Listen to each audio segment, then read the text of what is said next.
December 7th, 1941. 6 Japanese aircraft carriers, their decks still warm from launching the most successful naval airstrike in history, turned northwest toward home waters. In the briefing rooms below, pilots celebrated. They had sunk or damaged 8 American battleships, destroyed nearly 200 aircraft, killed more than 2,000 Americans. The cost? 29 Japanese aircraft, fewer than 60 men. Admiral Isoroku Yamamoto did not celebrate. He had studied at Harvard, served as naval attaché in Washington, travelled across America by car. He had seen the steel mills of Pittsburgh, the automobile factories of Detroit, the shipyards stretching along both coasts. When his staff toasted the victory, Yamamoto's words were quiet. "I fear all we have done is to awaken a sleeping giant and clear his throat, fill him with a terrible resolve." His staff dismissed this as excessive caution. Japan now controlled the Pacific. The American battleship fleet lay broken in the mud of Pearl Harbor. The Philippines would fall within months. The Dutch East Indies with their oil fields were nearly in hand. Most importantly, America had only 3 carriers left in the Pacific: Enterprise, Lexington, and Saratoga. Japan had 10. The mathematics seemed clear, but Yamamoto understood something his younger officers did not. America's industrial capacity dwarfed Japan's.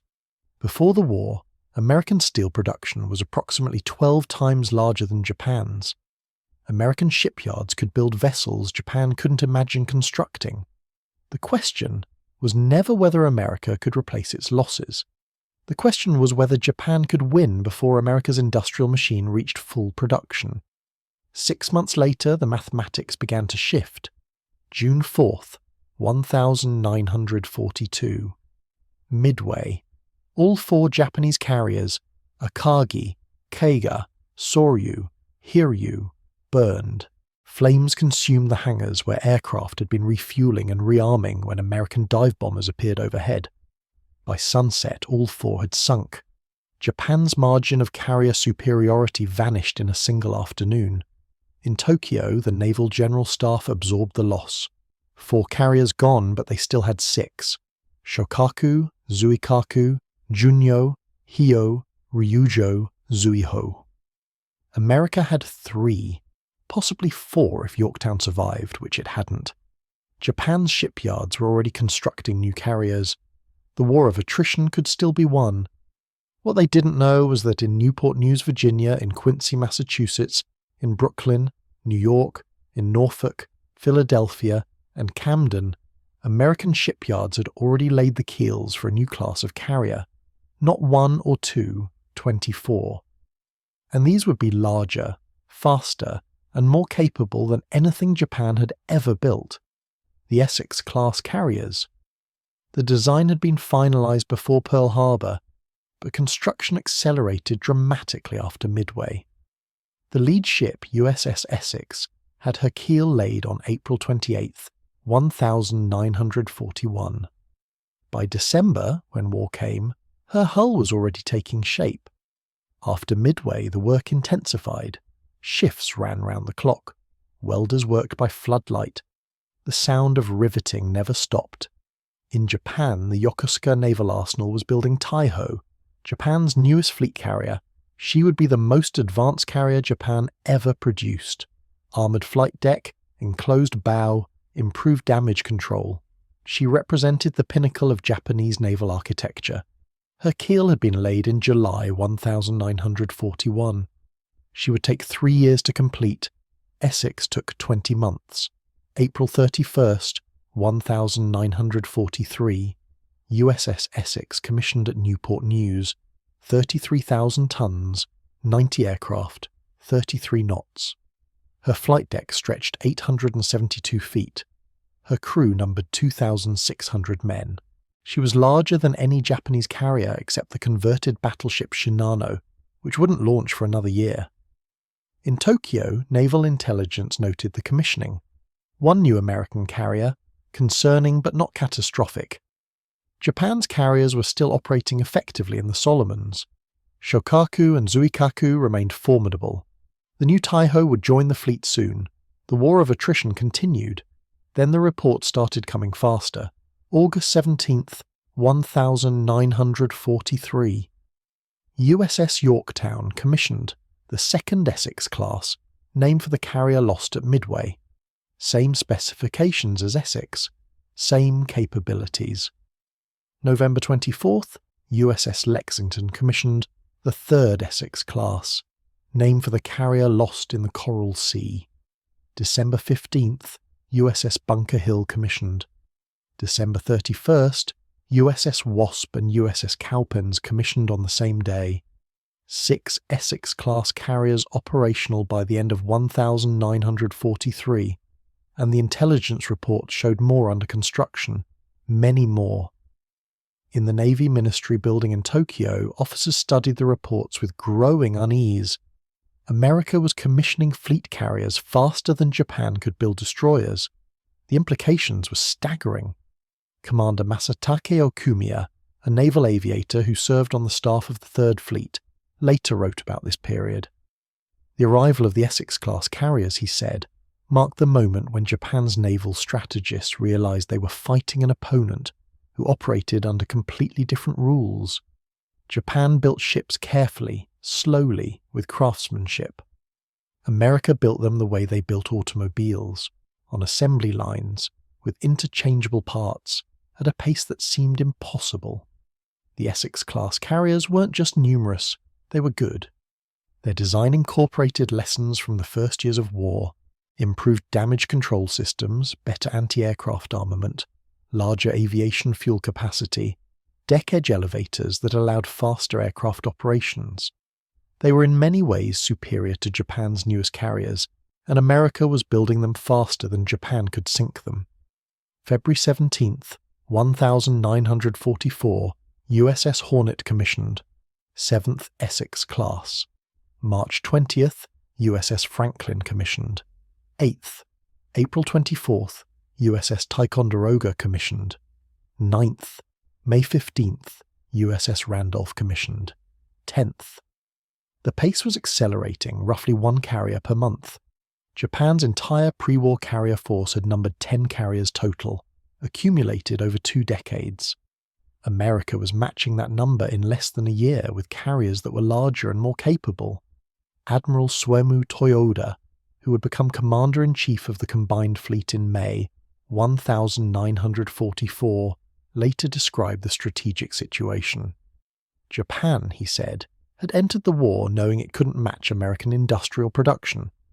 The plan had been to seize the resource areas of Southeast Asia, establish a defensive perimeter, and make the cost of breaking that perimeter so high that America would negotiate peace. But that strategy required time.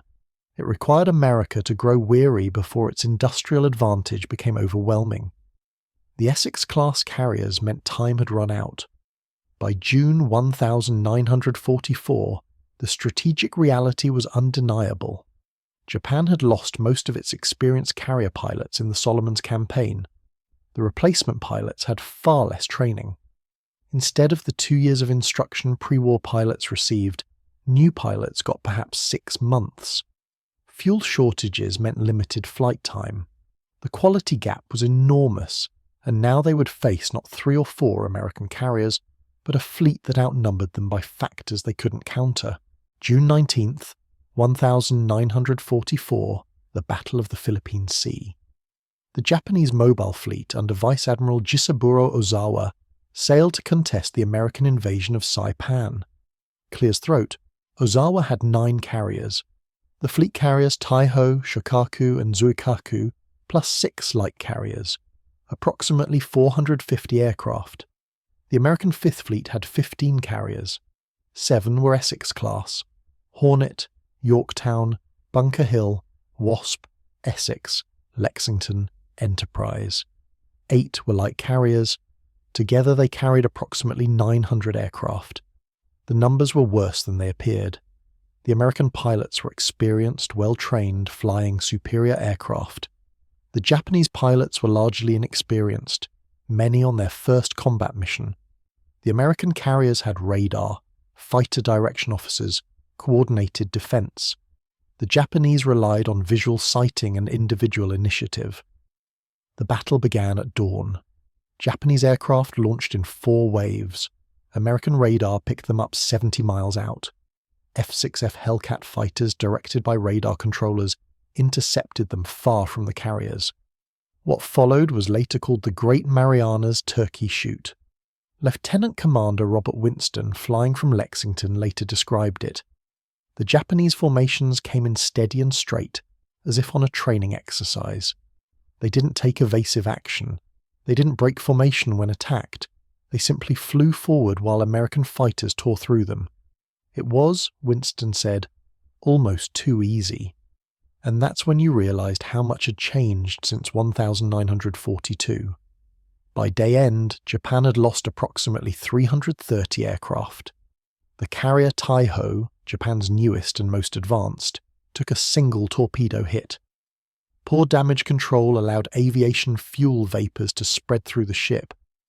Hours later, a spark ignited them. The explosion tore Taiho apart. She sank with nearly 1,600 men. Shokaku, veteran of Pearl Harbor, took multiple torpedo hits.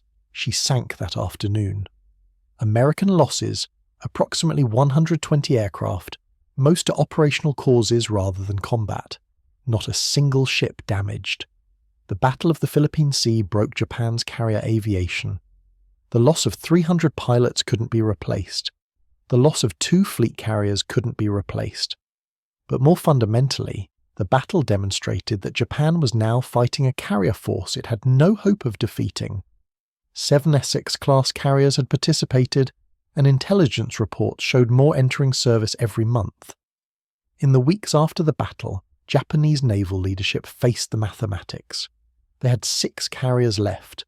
3 were light carriers with limited aircraft capacity. The Americans had more than 20 carriers now with more commissioning monthly.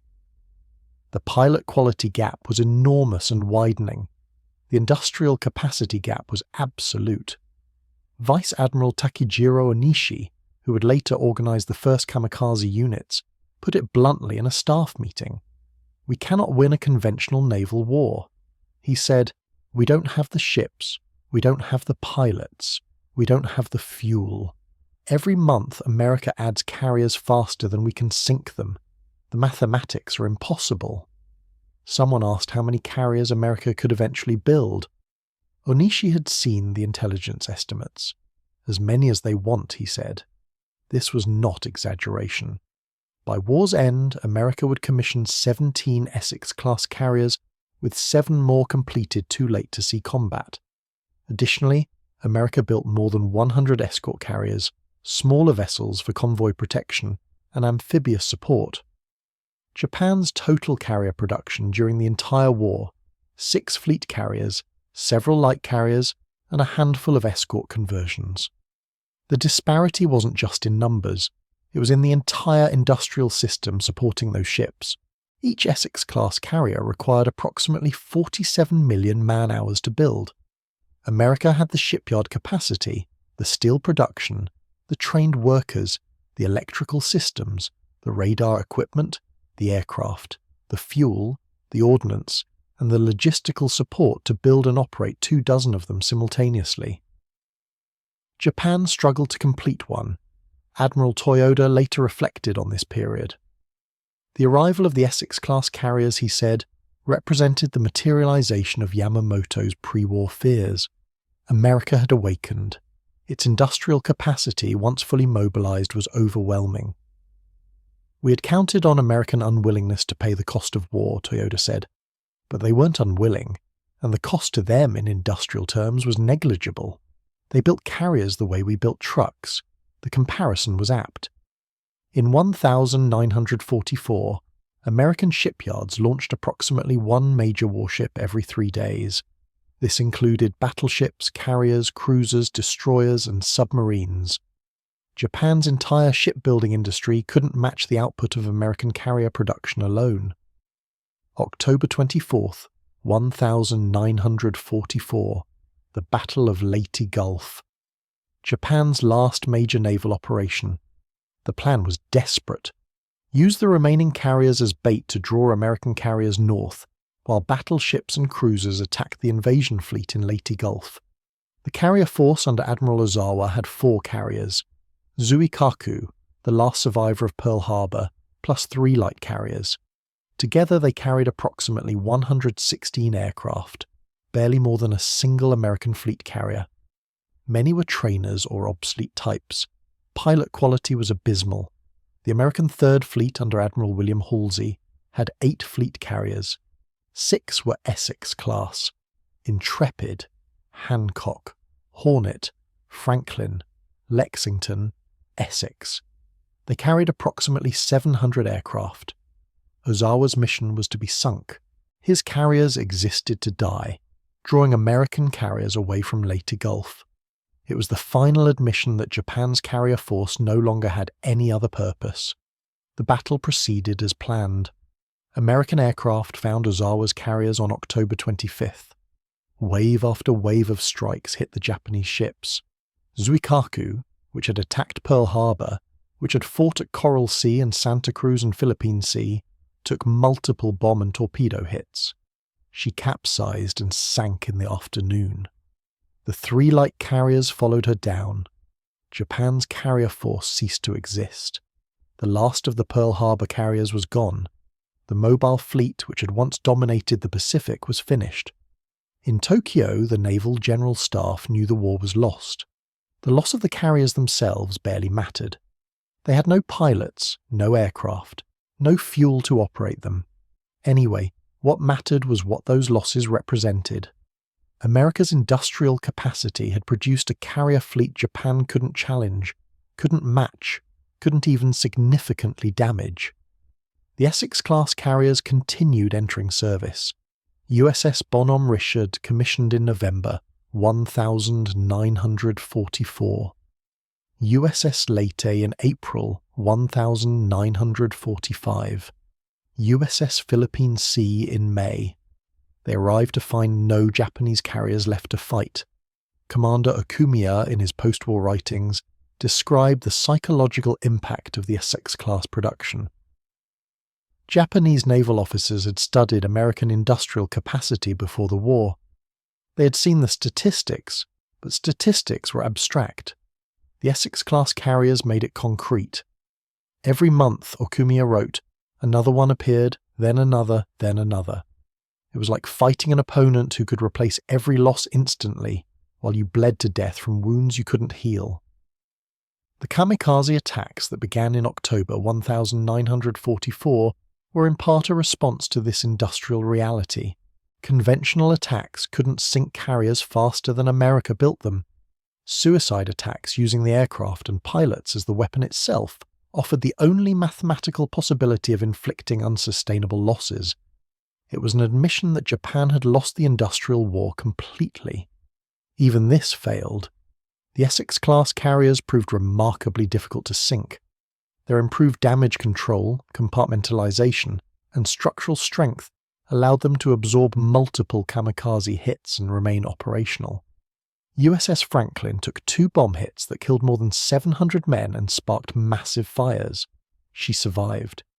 USS Bunker Hill took 2 kamikaze hits that killed nearly 400 men. She survived. USS Intrepid was hit by kamikazes 5 separate times. She survived. Of the 17 Essex-class carriers that saw combat, none were sunk. Several were severely damaged, yet every one of them returned to service. After the war, American occupation authorities conducted extensive interviews with Japanese naval officers. These interrogations, carried out by the United States Strategic Bombing Survey, sought to understand Japan's strategic decision-making. Again and again, they returned to the same conclusion. Competing with American industrial production had been impossible. During his interrogation, Admiral Toyoda was asked when he realized Japan could no longer win the war. His answer was unambiguous. It was when intelligence reports revealed the pace of American carrier construction. Japan had always known that America's industrial capacity exceeded its own. But seeing that capacity materialize in the form of fleet carriers appearing month after month made the reality undeniable. Japan could not build ships that fast. It could not train pilots that fast. It could not produce aircraft that fast. It could not operate at America's speed in any domain. When asked why Japan continued fighting even after this became clear, Toyoda hesitated. Surrender, he finally said, was unthinkable, and there remained a faint, perhaps irrational hope that America's will might break before Japan's capacity did. It was never a sound strategic calculation, but it was the only one left.